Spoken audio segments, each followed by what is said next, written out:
Well, I've never done a tier ranking before, but I can't think of a better way to pop that cherry than with the Halloween movie franchise because it is my favorite movie franchise. The template we will be working with goes from S tier to F tier.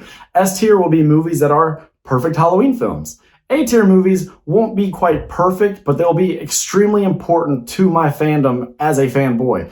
They'll do something that just makes it a cut above the rest, something that makes it an essential Halloween film. B tier movies, they're gonna have more issues, but there's something just special about them. They do something bold and different, something that really resonates with me as a fan. C tier Halloween films will be ones that for every time they do something awesome and so cool, they do something that is just terrible and makes you want to pull your hair out and scream at your TV set.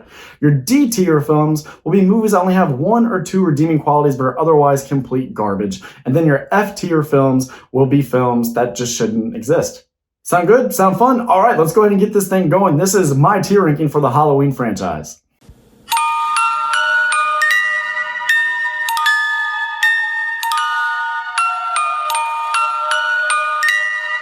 We're going to go chronologically. That means we have to start at the beginning, John Carpenter's Halloween from 1978. And of course, this is an S tier film. This really set the template for all of the slashers that we now know and love. It produced with only a $325,000 budget, immense amounts of dread and suspense, just a complete masterclass. It gave us Dr. Loomis. It gave us horror icon Michael Myers. It produced the prototypical final girl and Laurie Strode. It gave us one of the best scores of all time, and the thing is just chock full of innumerable amounts of iconic moments that are just so important to pop culture and horror fans everywhere. It's an S tier for sure. What's the boogeyman? As a matter of fact, it was. Moving right along is the direct sequel, a direct continuation to The Night He Came Home, Halloween 2. And this movie just goes to show that even when he doesn't want to do something, he's just doing it for the money or because he's being strong-armed and he is completely fueled by a six-pack of Budweiser, John Carpenter can come up with something that most horror directors and writers could only dream of accomplishing. This is a fantastic direct sequel, one of the best horror sequels of all time. It has so much of that original DNA while also taking on the sensibilities of the 80s slasher. This movie has fantastic kills, fantastic atmosphere and suspense, and I love the way Dean Cundey's cinematography really transforms that hospital. Cundey gets so much credit for what he did in creating that autumnal atmosphere in the first film, but doesn't get enough credit for the way he transforms this hospital into a horror labyrinth. It feels like you are a rat in a maze as you look down these never-ending hallways that have all these open doorways that seem like they will be inevitably concealing evil. This movie is full of great moments. This is a lot of Halloween purists' favorite sequel, and it is an A-tier film. Halloween 3, The Season of the Witch, the redheaded stepchild of the Halloween franchise. I'm going to put it in like the low C tier, and it has nothing to do with the lack of Michael Myers. I think this movie went from being underrated to maybe possibly a little overrated. And my issues with it are simply that it's just kind of scatterbrained and all over the place, which is the direct result of Nigel Neal writing the original script and then up and leaving the project unexpectedly, John Carpenter coming in, taking a look at what he had and feeling like it was boring and something that may have worked in the 50s but would not play with an audience in the 80s. So he wrote over and added a bunch of his own ideas, and then unbeknownst to Carpenter, Tommy Lee Wallace, who wanted to direct the film, was going to come in and write over Carpenter's work. So you have three separate minds not conferring with each other, and this definitely feels like a bizarre beast that is the brainchild of three people not talking to one another. But that being said, for all the issues, for the slow pace that this thing has at times, there's just an undeniable aesthetic and atmosphere to this film. The art design is fantastic. I love the mask. I love the way this feels so true to like that Halloween spirit. And I love the way this preys on children and has to do with the real sanctity of the holiday and all that. And of course, once you hear that Silver Shamrock jingle, Silver Shamrock, it becomes burned in your mind. It becomes a part of you. This movie ingrains itself on you. So for better or worse, for all of its problems, it's kind of like a middle tier Halloween film for me at this point. Okay, Halloween 4. Now my brain says B tier, but my heart says A tier, and that's what we're placing. This is an A tier because this is the one that got me into the franchise. I saw this as a kid and it made me instantly relate with the young protagonist, Jamie Lloyd. It was so unlike any other experience I'd ever had with a horror film to where an iconic horror villain was setting his sights on a person who was about my age at that time. It just brought me into things and made me captivated, riveted, and it just made me want to learn about all things Halloween and Michael Myers. So I'm eternally grateful to Dwight Little, to Jamie Lloyd herself, Danielle Harris, and to everybody involved with this project. I think Alan McElroy did a fantastic job pinning this thing in like 11 days. This could have been so much worse. It does kind of get back to the basics a little bit, but it also kind of updates it for the late 80s, and it transforms Michael Myers into an undeniable specter, a supernatural force who systematically dismantles Haddonfield. The kills are fantastic. We see him driving his thumb through the forehead of one guy. We see him ripping another person's throat out, and we see him giving Brady just the worst spinal readjustment of all time. I love Jamie Lloyd. I love Rachel Carruthers, and this is, for my money, the best Donald Pleasance ever got to do. I love this Donald Pleasance. I love this Dr. Loomis story. I love Halloween 4, A tier. No!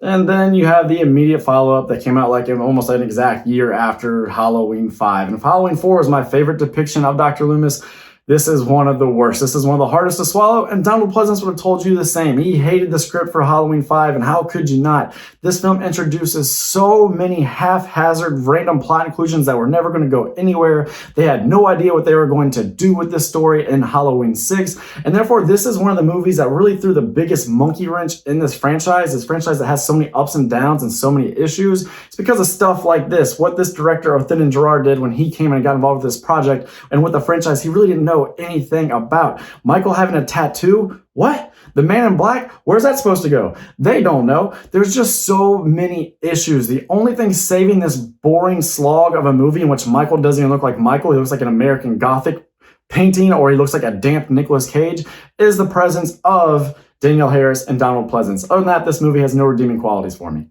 And now Halloween 6, The Curse of Michael Myers. Now, it doesn't really matter which cut you're talking about. This is objectively a terrible movie, but we're going to put it in the C tier because for all of its issues and all the forced mythos that it conjures up and forces on the character, all of the terrible decisions, I'll put it to you like this. This is a fantastic Halloween movie if you were just having to kind of do things around the house. If you have to fold laundry, do dishes, do something where you're going to be in and out of the room, this is the Halloween movie to put on if you just want to get into the spooky season spirit, because it is drenched in atmosphere. You have an intense, intimidating Michael Myers, who actually gets to do a good bit of stalking and chasing in this movie, which is absent in some of the other sequels. And so for all the disrespect it does to the fan base, to the character of Michael Myers, and to Danielle Harris, who was in the previous two entries, there's just something about it that is undeniably Halloween in its atmosphere and its aesthetic. I understand why this thing has such a cult following. Every time I watch it, I'm like, God damn, this is a terrible story. This is terribly edited. This is a bunch of garbage, but I can't help but kind of like it a little bit, you know? C tier. And then you have Halloween H2O. I find people who love Halloween 6, Curse of Michael Myers, often hate Halloween H2O, and vice versa. They do very different things and kind of play to different people in the fan base. But here's going to be a controversial take. I think Halloween H2O is way more in line with the original film than so many of the other sequels that a lot of fans place over H2O. It's the most narratively rich. It makes the most sense to this character, Laurie Strode. I love that there's a movie where she actually had enough sense to get up and move from Haddonfield. That seems real. That seems grounded in what a real-life logical person would do. And it's just overdue, because every time you introduce a new person to this franchise, they're like, well, why is she still living there? It doesn't make sense. If she's so tortured, why wouldn't you move? Why would you be reminded of this every day? And it's like, yeah, I don't really have an answer for that, okay? Just go with it, because I tried it one time and fans got all pissy about it. So I don't really mind it being set in California. I do think it is overlit. It kind of lacks the atmosphere that the predecessor, Curse of Michael Myers, did have. It needs to be darker. But that being said, you get to see Michael kind of stalk his victims. You get good play between him and Laurie. You have a final confrontation for them for the ages, maybe the best final showdown of all time, with a decisive blow of him getting his head cut off by an axe until the next movie. But we're going to talk about that in a second. And I love so much about the story. And for those people that go, this isn't a brute enough Michael, the kills aren't good enough, man, it's not in line with what Halloween should be, I say you need to go recheck the original. In that film, there is not like a drop of blood, because that's how Akkad ordered things to be. So this movie lacking that type of brutality you're talking about, not having gory bits thrown at the screen, that kind of makes it kind of a true spiritual follow-up to the original. It's more about atmosphere, stalking, and the play between Michael and Laurie, and that works for me a lot. Okay? And I like Scream. This had a lot of Scream flair. It just doesn't belong in Halloween. What can I say? And now Halloween Resurrection. It's an F tier, and you know all the reasons why. I don't have to get down in the doldrums of right now. I don't have to like explore this. You know all the freaking issues it's had. We've all talked about it. It's been parroted 1,000 times. But if you want something fun, you want something different, I'm going to now shamelessly plug a video I did like a year ago where I dared to try to find 5 nice things to say about Halloween Resurrection. So maybe check that out if you want to have a good time and crack a grin and see a fanboy do the impossible and say nice things about Resurrection, because this movie fucking sucks. The only reason for it to exist was to, pad the pockets of the producers. It is a cash grab that completely sullies and destroys the triumphs of Halloween H2O. And let's move on before my blood pressure gets any higher. And now, because Halloween Resurrection was such dog shit, we had to go on a brief hiatus and then ultimately remake the original, and then we brought in Rob Zombie to direct it because, of course, that's just the most sensible move, right? But I have to say, for as much as I abhorred this movie when it first came out, I mean, I was incensed and irate as a young little fan. But since then, I've rewatched it countless times. I've tried to open my mind. I'm going to now place it in the C tier because for everything this movie does that I absolutely just have disdain for, it does something that I kind of love and now have an appreciation for. And don't get me wrong, everything surrounding the childhood of Michael Myers in this movie, it didn't necessarily need to be shown. It is too much, and it does kind of sully the character for me. But I no longer see this as a generic origin story for a generic serial killer. I think they are playing with themes of nature versus nurture and what molds a psychopathic killer. You see that first half, and it seems to suggest that it's because he was raised by an abusive setting, and no matter where he goes, whether it be school or home, he's just getting kind of tortured. Bitch, I will crawl over there and I will skull fuck the shit out of you! But then you see that third act, and you see his follow-up, Halloween 2, and there seems to be some sort of supernatural malevolence suggested. And so I kind of like this intermingling, this play between nature versus nurture. And I just think there's more to it. For every bad idea, there's a good idea. Like casting Tyler Mane, he's just way too big and hulking to where he's not necessarily creepy or frightening. He's just intimidating. But the guy does have wonderful presence, and he does get some brutal kills off in this movie. And his Michael Myers is actually kind of intelligent and plotting. See that scene where he goes and has a field day with Annie, but he doesn't go for the kill shot. He kind of just leaves her there, sprawled out in the middle of the floor. He tucks himself behind the door and lets her kind of become bait to where he can lure Laurie Strode into the house and off the street. That is a very wonderful take on Michael Myers for me. I thought that was fresh and fun. They do a lot of stuff like that in the third act where you think you're just getting another rehashing of an iconic moment from 78, and then they do something to subvert your expectation and put a fun, new, fearful twist on things. So, a lot of bad stuff, a lot of good stuff. It's C tier in every possible way for me. And then Rob Zombie's Halloween 2. One of the most hated films in this franchise, but guys, today's the day. I'm coming out as a fan of Rob Zombie's Halloween 2. I'm going to put it in my B tier. Yes, it has things that I don't quite like, but this movie has just always resonated with me. This is the opposite of Curse of Michael Myers. I call that a great put it on in the background type of film. You can't do that with this. I can't try to be doing things around the house and have Rob Zombie's Halloween 2 on because it is just going to grab me. I'm going to sit down on the couch and I'm just going to be at its mercy for its runtime because there's so many different ideas at play. There's a certain heaviness to the film. I love the fact that he shot it in 16 millimeter because it does so much to extend and complement the core of this movie, this very bleak, nihilistic, dirty, just heinously brutal, cold movie that I love, and that you have these explorations of things like trauma and tragedy, and it treats its slasher characters like real human beings, and you get to see what would happen in the wake of a slashing spree. Moments between Scout Taylor Compton and Danielle Harris, they'll kind of pull at your heartstrings, and then of course, then you hammer it home and you bring in Brad Dourif and see him finding the remains of his daughter who he could not keep safe, and he's just so completely ruined. Oh God! No! No!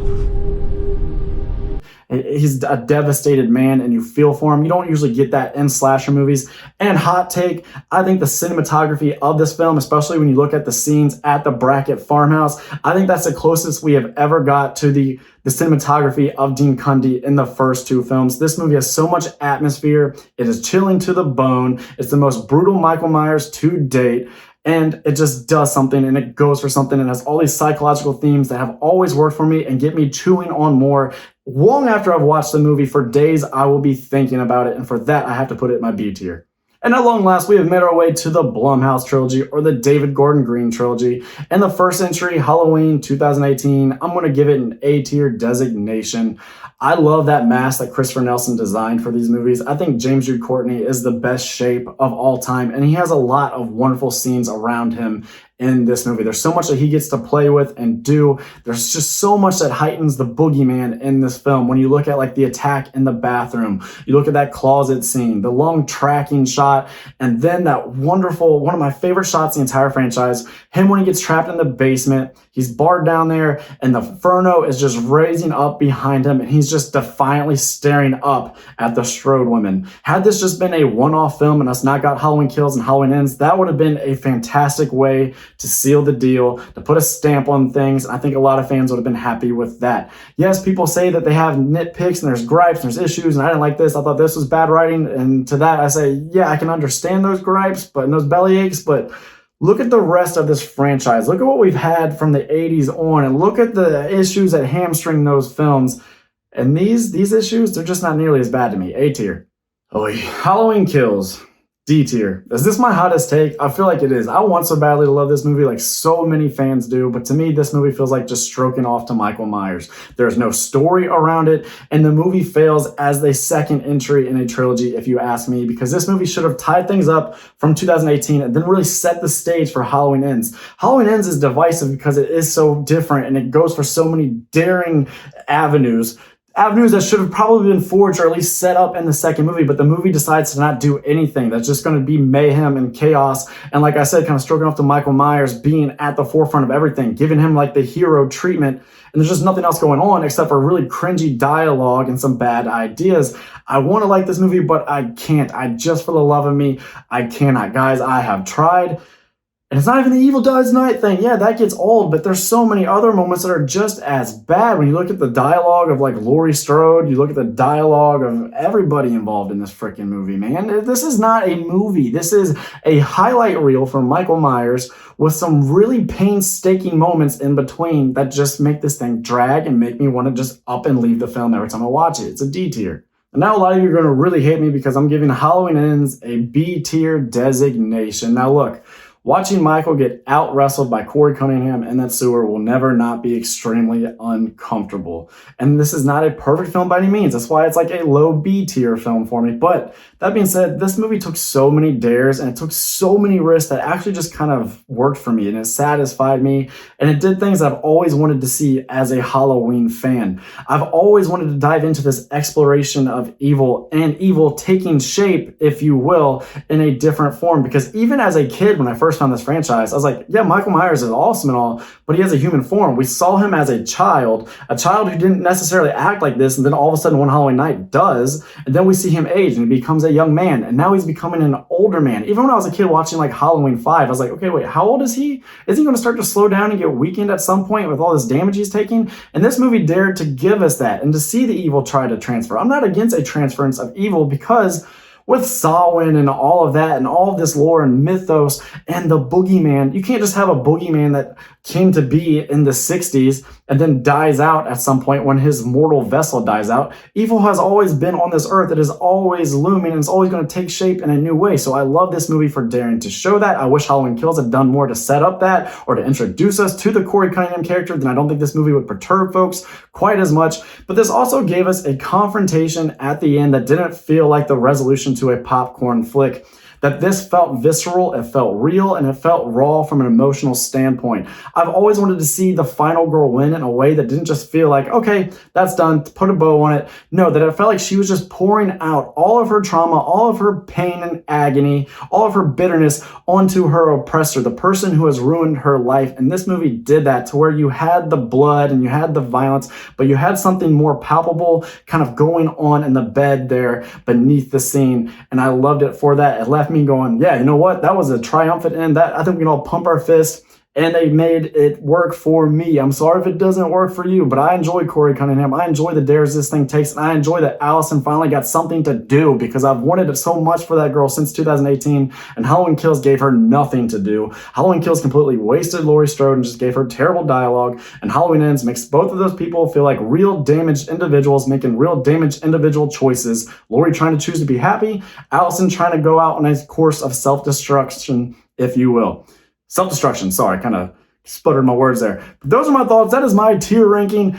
I'm obviously a fan because this movie franchise is not looked at with high praise by most outside of the fan base. And I'm here saying that we have an S tier film, we have 3 A tier films, we have 3 B tier films, and then we have a list of C tier films as well. So I put most of the franchise in kind of like a positive light. How do you see the franchise? How do you rank the movies? What do you think of my takes? Which one pissed you off the most? Was it Halloween Kills or was it Halloween Ends? I have a feeling it's going to be one of those two. But other than that, guys, have yourself a great day. I'm Nate for Nate Mareflix saying that's a wrap.